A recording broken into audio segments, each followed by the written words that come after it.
In the spring of 2024, the University of California, Los Angeles, better known as UCLA, found itself at the epicenter of a storm of words, ideologies, and unfortunately, violence.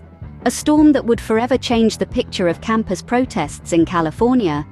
The seeds of this storm were sown when dueling groups of pro-Palestinian and pro-Israeli protesters clashed on the UCLA campus. The spark: Israel's offensive in Gaza. The fuel: accusations of anti-Semitism and the involvement of outside agitators. The result: police intervention and arrests, not just at UCLA but at Columbia University as well. A wave of similar protests spread nationwide, leading to universities cracking down on demonstrations. As the storm grew, so did the tension.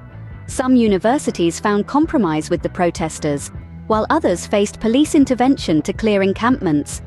Amid this, student journalists from Columbia to UCLA found themselves on the front lines, covering campus unrest, facing challenges as both media members and students. They were immersed in the stories, providing up-close and personal coverage of protests and disciplinary hearings. Despite facing pressure and emotional challenges, they emphasized the importance of accurate reporting and maintaining neutrality. The turmoil was not limited to the campuses. It spilled over into the political arena. Pro-Palestinian campus protests sparked divisions among Democrats. President Biden was pressed to take a more forceful stance on Israel's actions in Gaza. Progressive lawmakers called for a balanced approach, while some pushed for sanctions against Israel. Republicans criticized Biden's handling of the crisis, while the House passed legislation to combat anti-Semitism on college campuses.